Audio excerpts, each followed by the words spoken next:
Hello, lovely humans. Welcome back to Ampersand. I'm your host, Jenny Chen. And today, before we dive into the introduction of our guest, I'd like to share a little bit about Ampersand's latest evolution. Ampersand is evolving just as I am, and for the foreseeable future, my intention is to have conversations with guests as well as myself that are full of heart and soul. These are the types of conversations that I hope will elicit sacred pauses within you, cause tingles, shivers, and electricity into the depths of your soul, and inspire aligned action. And that segues me well into my introduction of my very first guest, focused on these really heartful and soulful conversations, Alexandra Ballensweig. Alexandra has 10 plus years of facilitating experiences and holding space for groups to connect, collaborate, and create. Prior to founding humhum, Alexandra worked as a consultant in strategic design and product management at BCG Digital Ventures, facilitating product innovation sprints for Fortune 100 teams. Across corporate venture and consulting for startups, their experience spans across e-commerce, B2B SaaS, holistic wellness, finance, and event tech. Alexandra is a certified Kundalini yoga teacher and a Reiki master teacher and practitioner trained in the Usui method and a Vipassana practitioner. They hold an MS of Industrial Design from Art Center College of Design. Personal practice plays a critical role in Alexandra's life and work. They have had the privilege of sitting multiple month-long silent retreats to study and practice meditation in the Theravada Buddhist tradition over the last decade. They maintain a committed daily meditation and yoga practice to create with integrity. They're currently enrolled in the dedicated practitioners program at Spirit Rock Meditation Center, committing to their intention of bringing practice into every aspect of living. Alexandra, thank you so much for joining me here today. Thank you so much for having me. I feel like every time we sit down to have a conversation, it's always very timely and the themes feel very synergistic to what I'm exploring and from what you've shared. It's different themes in your own life. So it's really an honor to be here with you. I so agree, and it's such an honor to host you, especially after you hosted me for a conversation on Hum Hum's new narratives. And to kick things off, I would love to ask you about Hum Hum. Can you tell us about Hum Hum's soul? Going right in deep. Yeah. So my experience of Hum Hum Soul, I've been in relationship with and in conversation with since the very, very beginning. Um, because the way that Hum Hum came through felt different than any other creative project I had worked on, any other idea that I had ever had.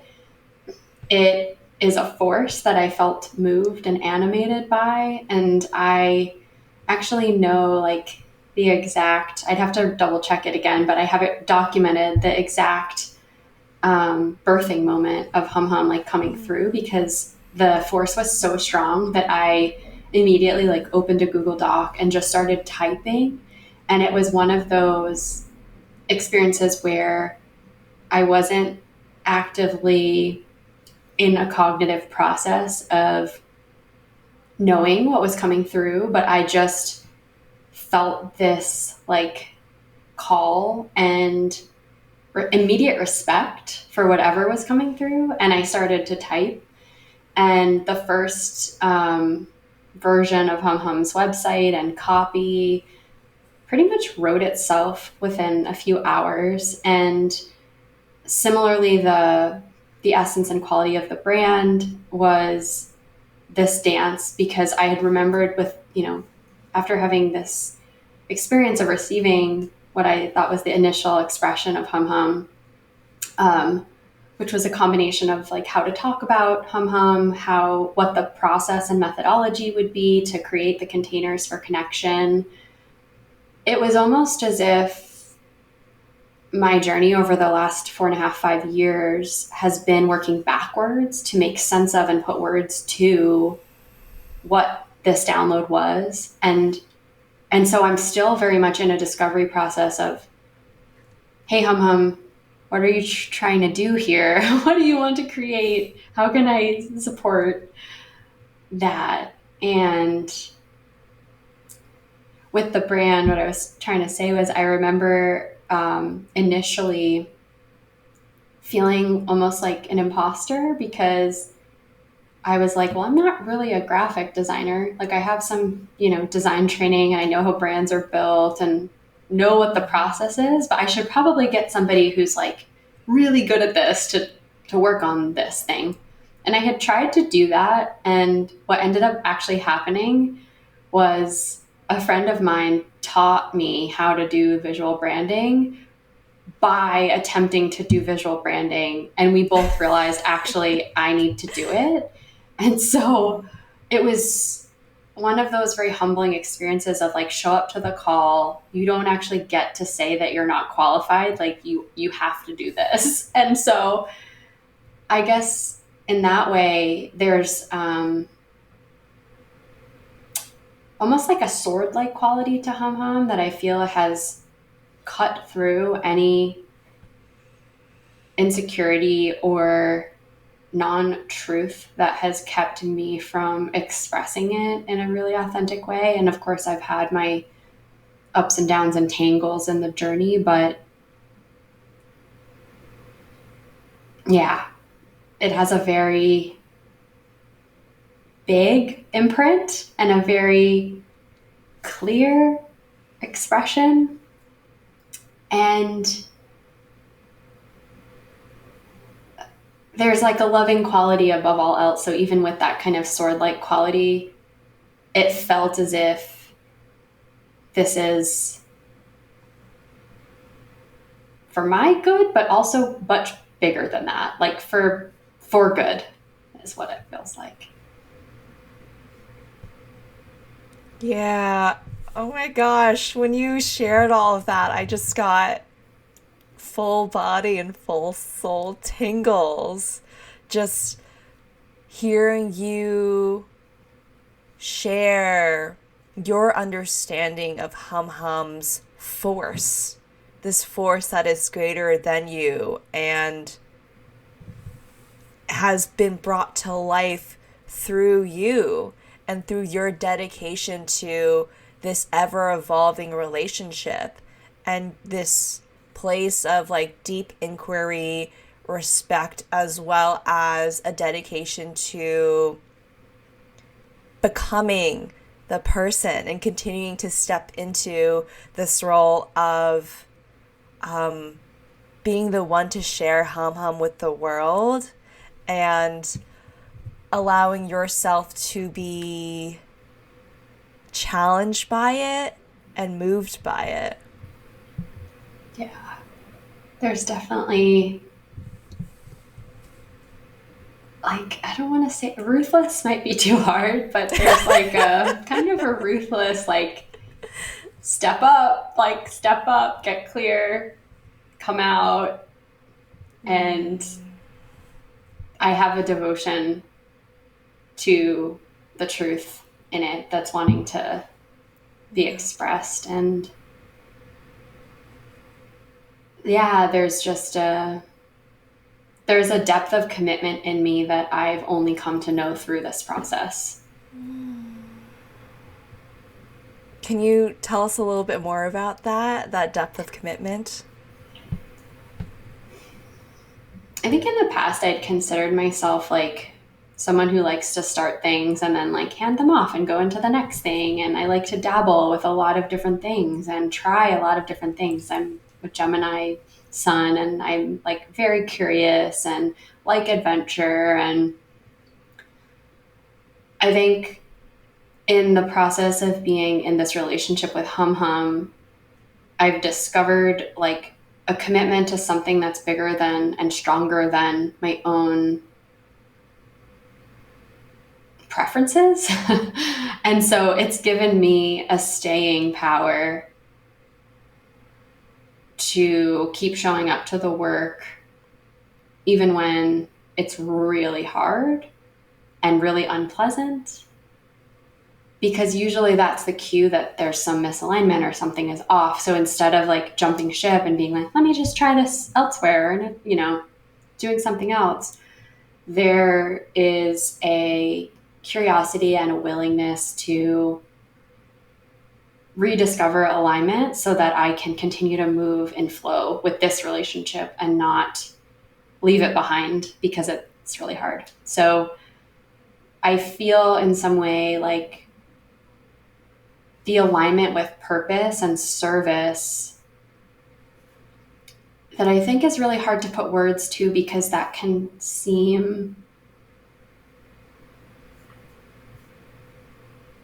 like it's outside of me, but it's not. It's like both. It's inside of me and also for something that I feel a devotion to that is bigger than me, but I'm doing it because of what it's moving in me. So they're not separate. And I think there's a lot of confusion around this idea of service or purpose in kind of mainstream culture, where it's like you have to be a martyr or you are doing it for others but not yourself. And it would be untrue to say that I'm left out of this in any way, that it feels like there's a devotion to a bigger purpose, but that I'm included in that, and that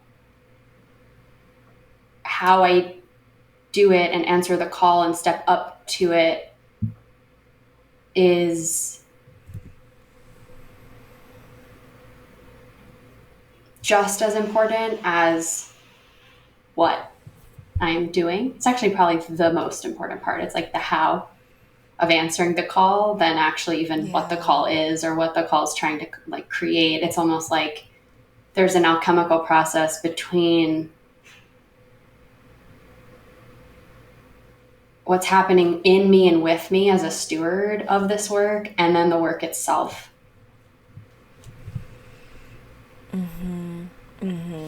Yeah, and when you say steward, it then leads me to reflect on something I've been reflecting on, which is carrying. And I feel like from what you've said, there's almost this sense that hum hum is carrying you just as you are carrying and stewarding hum hum. There's this beautiful, just sacred reciprocity. And you're so right. It's not that you are a martyr and you're, giving up everything and leaving behind, your needs and sacrificing yourself for this higher good and this higher purpose. It's very much this dance where you are also being challenged to evolve Yeah. alongside and with this beautiful creation that you birthed. What was it, in 2019? Yeah, the first seed of it came through in 2019. And I think that's exactly right, that it's a path of evolution and also of liberation, because I'm butting up against all of the edges where I'm stuck or small or uncomfortable. And like rising to the call to meet that means like maturing in a big way. Yeah. That's so true. And that actually segues us into my next question. In terms of moments where you've been asked to kind of step up and expand, can you share some moments of celebration and some milestones in these last few years? Oh, sure. Yeah. I think there are a couple of like really beautiful, there's so many beautiful moments. The first intern program we ever ran was back in 2020. And it was like before we really had a core team or anything. that process of creating that program and like co-creating that program with each of the interns and their specific roles, we got so much done in that summer and it was so fun. I just remember feeling like we're all in this doing something that feels really orchestrated, but also the efforting was like right effort. Like it didn't feel like a grind. It felt playful and creative and fun. And we had developed so much content and art that summer that really was nourishing to my system. So that was one just delightful um, era. And then Mm-hmm. most recently, we launched our beta app, which has had so many ups and downs, but I think just the all of the people that it required to like concept the app, design the app, build the app, test the app, like break the app. I mean, every person involved in this process and it's ongoing. Mm-hmm. That it kind of feels like a miracle in a way. And I know people create tech all the time and build apps all the time and it's, in modern day, it doesn't actually seem like a miracle, but there's something about it that I remember it took me, like, I remember getting the notion of, okay, this is the next best step because we need to create a cohesive brand experience. And this is a way that the tech wants to like commune with the community. And so I remember knowing that and kind of being like, oh, really? It's so cliche. Like, we have to create an app? Like, why? Why do we have to create an app? And I really resisted it for a while. And I kept getting this ping of like, do the drawings, like make the sketches, create the flows. And I was like, oh, I resisted it so hard. And um, nothing really felt easy about that process. Like I wish I could tell you that like, oh, and then like a designer came out of, the woodwork and created it for like none of that happened. It was really an uphill climb, but there were a lot of really powerful moments of having to come into integrity with myself, check my motivations and um, check like where I was creating from. And um, I think one of the really big blessings that came out of that actually was our product manager who originally was a humhum customer and just enjoyed our offering and reached out and we ended up working together and it's just been a wonderful partnership. And then same with our engineering teammate who it's just been like a journey to create together. Like we're all figuring it out and we're all learning together, but it feels now like, okay, this thing has its own momentum and its own legs and it's way bigger than I am. And we have a team and we have members and we are finding bugs and it's breaking. And it's just like, okay, this is less controllable. Whereas I think before I still felt like I had the illusion of more control over this thing. So that's been a big win. Um, and then the several facilitator cohort trainings honestly feel like a huge win. I think the more brilliant humans that want to share this process and these practices with people, I love our facilitator training um, program or just our cohorts. Like every time we run a cohort, it really nourishes me. And um, yeah, I'm sure you have firsthand experience, but just getting to feel that kind of authentic heart call in each person who's like, I want to share this work and share it in my own way. For me, it's a really big win. Thank you for sharing those. Those are such amazing wins from that first intern program to really building out this team and letting go of a certain amount of control because you know that this is so much bigger than just you. It requires a team effort as well as a collaboration with Spirit.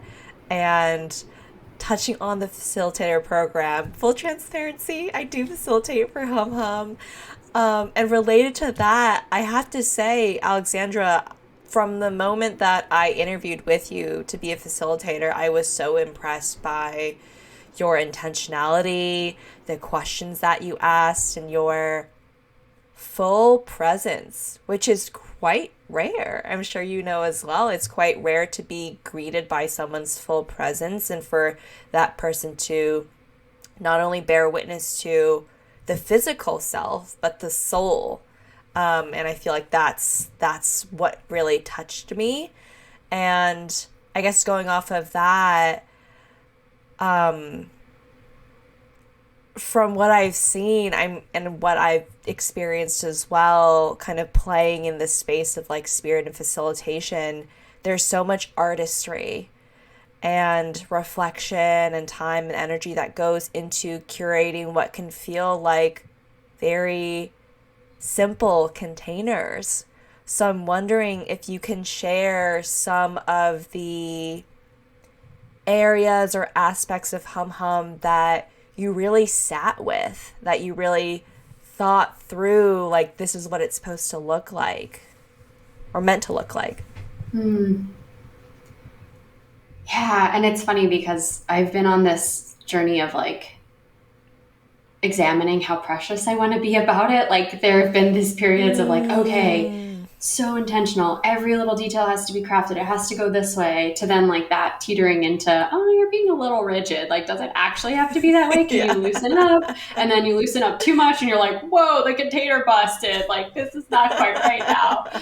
So I think part of that has been fine tuning. And especially with the app, we had to really decide like, how do we take, I mean, the journey's been interesting because it was like, how do we take an in person experience and shape it into a digital one?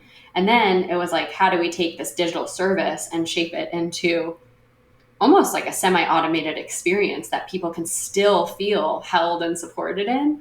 And that translation is very much about fine tuning. I think the key aspects, and some of these are very consistent from what came through in 2019 of the container itself, like in that first ever download, um, are around our agreements, which have been shifted and tweaked and probably will still continue to be as we learn and grow and get feedback from our community. But having some set of agreements to set a container of like, what are we all opting into? And how to share those in a way that don't feel mechanical and robotic. So really connecting to the heart of each agreement, I think is important. And that's, you know, one of the things that I love about training new facilitators is getting to witness how this content comes through each person in their own unique way while still preserving the integrity of the intention of the content. So yeah, agreements are one. Slowing down the conversation so that each person can really stay present to what's happening is such a core and fundamental aspect of what Hum Hum is, that I think even if we change some of the mechanics, like how long each person gets to speak, or you know, do we offer the ability for reflection and questions in between, or do we keep it, you know, one and then the other? I think some of those mechanics may or may not shift, but the essence of one person talks at a time, you really get the chance to practice speaking, noticing what's coming up in your as you're sharing, taking up space, noticing what's coming up as you're um, given undivided attention, which can be really uncomfortable for a lot of us who are not accustomed to receiving that kind of presence Mm-hmm. from another being, and getting to talk about something that maybe we hadn't thought we would ever be asked about. That part, I think, is really core to fostering connection. And then the other piece of practicing listening, again, like slowing it down so that instead of being in a place of needing to perform for the other person or impress the other person or be focused on how you're being perceived, like you're actively practicing giving your presence fully to this other being who's sharing their heart, which again is like not, there aren't a lot of spaces that both people enter into and agree that that's what's happening. And what I've found is that that part is essential, because even if one person wants that, or even if both people want that, but there's not like the agreement that this is what we're doing here, this is what we're practicing, the other field of almost like unintentionally transactional dialogue just takes over. It's like, it's just so ingrained. And so, the same way, if you go to a yoga class and everyone agrees that like we're here to do a very specific thing, and everyone kind of respects each other's space, and like there's certain like code that we agree to unspokenly. I think the same goes for connection, that if we're agreeing together, we want to show up and be curious, we want to show up and be kind, we want to show up and be present, then we're aware and practicing that. So those are some of just the core aspects, and like the how probably and will continue to evolve over time, but the essence of what we're doing and why will continue to remain. Yeah. Yeah, and I feel like I've had a direct experience of that, both facilitating and participating in dates. How this container where both participants, or all the participants, right, are agreeing to certain agreements around presence, curiosity, non-judgment, and then practicing fully being present and trusting that you're able to demonstrate that presence without needing to say anything is truly potent medicine that I hope everyone has the gift of experiencing, to be able to be in this space where you've so lovingly and continue to lovingly evolve its essence, kind of hone in on what is really core and what may be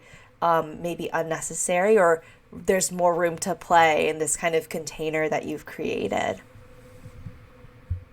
Exactly. I think, and having that room to play and discover and evolve is important, and that like as we collectively evolve, we'll need different things, we'll need different structures and scaffolding and ways of being. And so I think just the commitment to listening and evolving as like core values or commitments are important. Yeah. I agree. And that's actually a perfect segue and transition to your connections outside of, and maybe because of, Hum Hum. Can you tell us a little bit more about this evolution of connection for you and what has been really speaking to your soul? Yeah. And are you talking about like relational connections, like my relationships, or? Mhm. Mm-hmm. Yes. Yeah, it's been a journey. I think part of this process of creating Hum Hum, I'm actively almost like doing it. Like I'm doing the Hum Hum way of self examination and challenging limiting beliefs and um, setting intentions. And so part of my relational journey very much reflects that. Over the last, I guess, yeah, 4.5 years, have kind of been turning over I guess, as many assumptions as I can become aware of in terms of what I desire, how I relate to the notion of partnership. And right now I'm in a discovery of what it actually means to create with other people, like actually. And I realize I have like no map for that feels aligned yet. And whether that's in my romantic partnership or creatively on our work team, what does it actually mean to practice with emergence, to have shared purpose and vision, to allow each person's like vitality and aliveness to shape and inform the container and the choices and what's getting created. It's pretty sophisticated, but also probably way more simple than I understand yet. So I know that I'm in that. And um, in my partnership right now, we've been practicing with this process that we're calling choice point practice, which is essentially like what, because, so let me back up. We have been doing like a long distance thing for a while, and we have been um, feeling into like what's the how do we want to create together, how like where do our lives have an organic intersection, where do we need like where do we want to create more intersection, um, what is on purpose for each of us in essence. And I realized that for me, one of the things that helps me to feel safe, but it's just an illusion, is like planning. And I think there's some degree of planning that is like helpful and satisfying, um, like having some degree of structure, but then also having the value and like shared agreement to be willing to adapt if one or more of our alivenesses needs to move elsewhere. So there's this like recognition that change is a constant force, that there's the commitment to checking in with what's alive and what's true, and also having kind of a point that we're wanting to move towards, and also recognizing we think we're getting there this way, but might not look like that. So I name all this to kind of set the tone of like, with this choice point practice, it's a choice point is like a moment where you're no longer in that liminal space of like you took an action, something cascaded as a result, the conditions and the field has shifted and changed, and now you're in a new location. And that new location is the choice point. And usually there's a myriad of ways that you can go.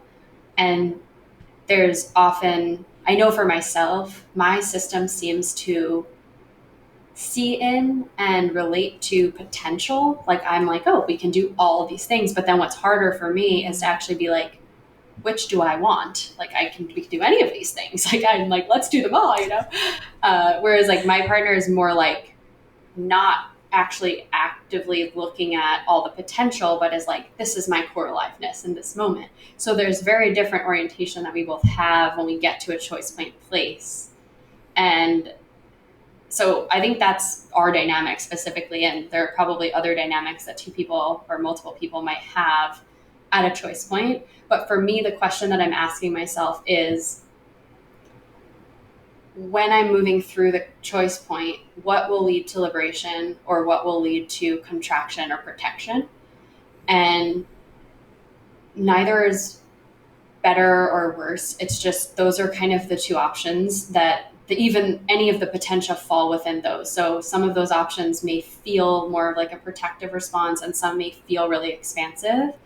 And then it's like discerning, okay, what do we want to create from here? So it helps to basically like slow down the whole creative process to find where the shared aliveness is, which for me has been an exercise in building capacity of patience, building capacity of uncertainty, building capacity of like non-attachment and letting go of how I thought things would go, building capacity of like not knowing, like not sometimes being able to access my true or clear desire, and experimenting and taking a shot in the dark and being like, I think this is my aliveness, or like, let me see what happens when I follow your aliveness. How does that feel? What does that do? And so instead of like, okay, we could get this wrong or right, it's like, what happens when we make choices? And so it really brings it into this very like experimental field. And one of the things that the two of us have been talking a lot about is there's kind of a macro arc to things. And every little decision doesn't matter that much. Like there are like big stakes and little stakes. And some of these choice points, it's like a lot of it's experimentation and practice. And like it's not going to take us off the big arc, but it's like knowing when we're at a big something that actually might like impact the broader arc. Like some of the stuff is nuance and we're still going in the same direction. And some of it is like, hold on, now we're creating like a completely new pathway. So that's been my discovery recently, and perhaps more abstract than you were aiming at, but I don't, that's what I'm practicing with. Yeah, I appreciate you sharing your evolution and your practice, as well as your partner's practice of navigating and moving through these choice points. Because it also sounds like when you're asking yourself, maybe your partner's asking themselves the question of, does this lead to greater liberation or contraction? There may be points where one feels more liberating and the other feels more constricting. So I'm curious how you navigate those moments where there is that conflict. So I think, and this helps actually clarify some of what the actual practice is. It's like, it's less about deciding together and it's about coming to know what the like core need and desire is for each of us and then seeing what kind of field that creates or what possibilities open up. So one example would be like if we were deciding about like okay we want to spend the month together and like each of us have I've been nomadic for several years and they are in between work and are also pretty nomadic right now, although need more consistency with like home life things than I do.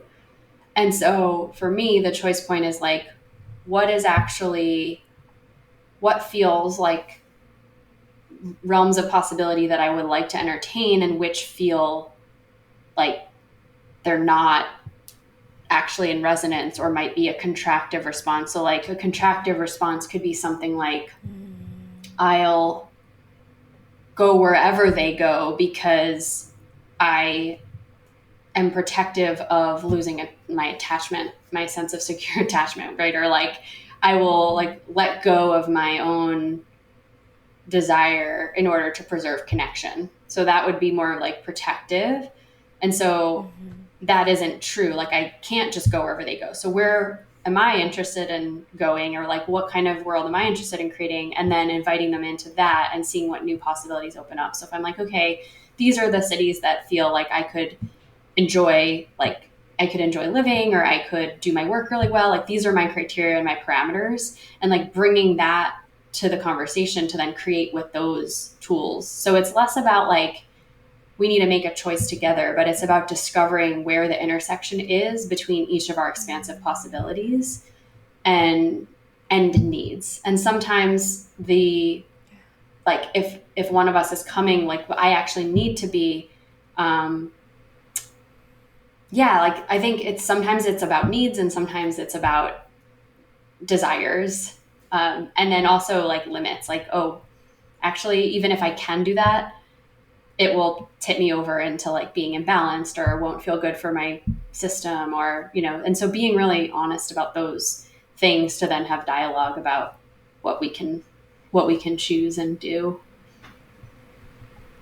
Yeah, that's really helpful. Thank you for expanding on that. And it really sounds like this beautiful and ongoing dance that requires deep honesty and communion with yourself, as well as willingness to sometimes hear uncomfortable truths from your partner. And as we draw to a close, my second to last question for you, and I think you touched on this a little bit, is like individuation and connection.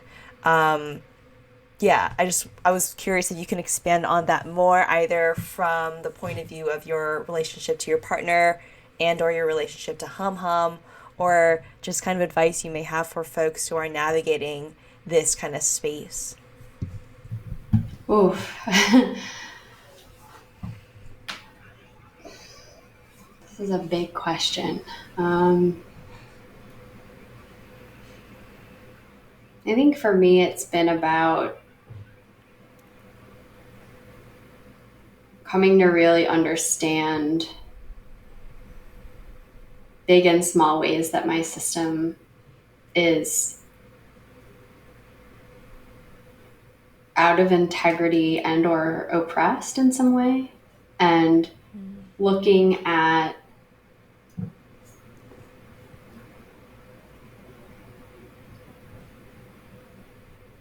like some of the gaps between how I want to feel and then how I am feeling, and what's in my agency to start to shift that.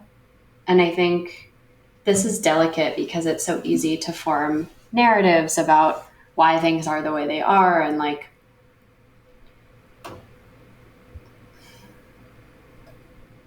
I think for me, it's just been a practice of examining what are the ideas that I have about how things are and how things should be, what informed those, and are they supporting the movement towards expansion, or are they actually keeping me in a protective state? And so if like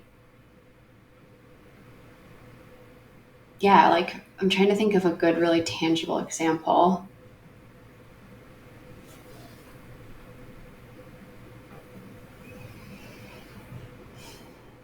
I mean, even the choices about like what hum hum is and how big hum hum should be and like what the structure of it is, and like being in an active examination of what's informing my ideas about that. Is it kind of the preconditioning of capitalist programming that is making me make choices about that, or um, and how is that informing and shaping the way that I'm holding hum hum, to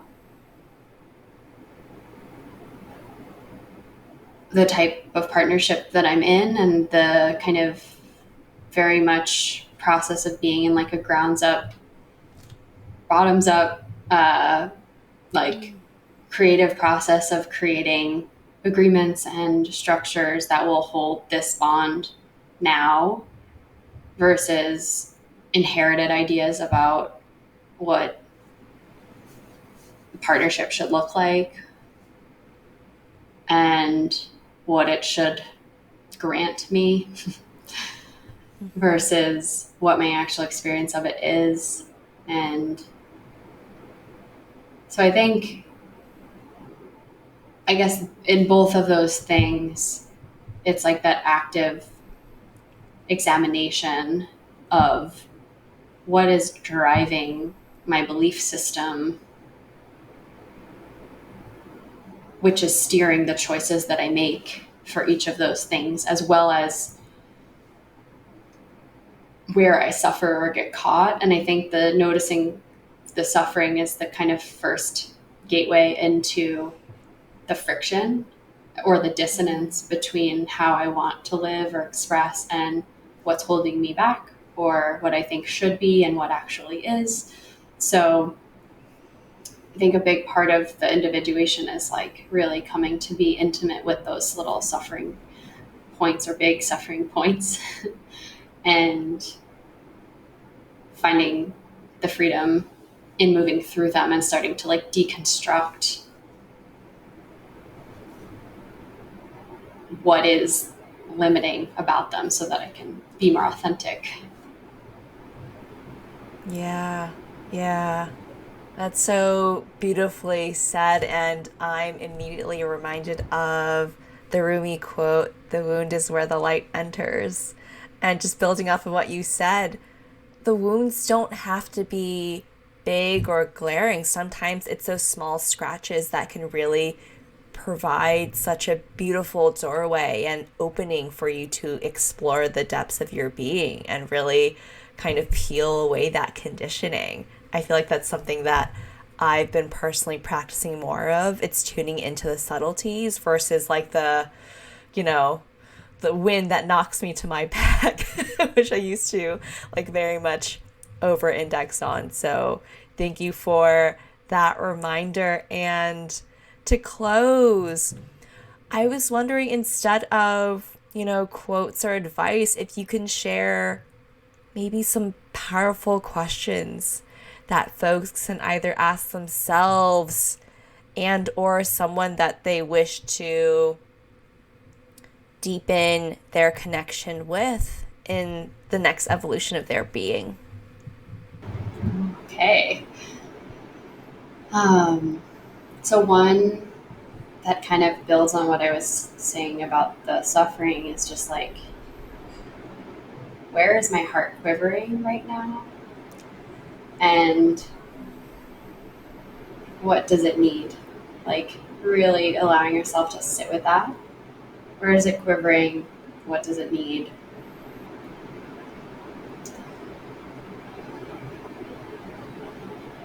I think another one that I recently have been enjoying and playing with is like, if I could write myself a permission slip, what would it say? So, Mm. like, Alexandra, you have full permission to X. And oftentimes that will help illuminate some of the fears or limiting beliefs that, like, oh, if I did this thing, then here's all the reasons why that would be bad, or all the reasons I've inherited that would be bad. So, yeah, if you were to write yourself a permission slip, what would it give you permission to do? What do you need permission to do? And then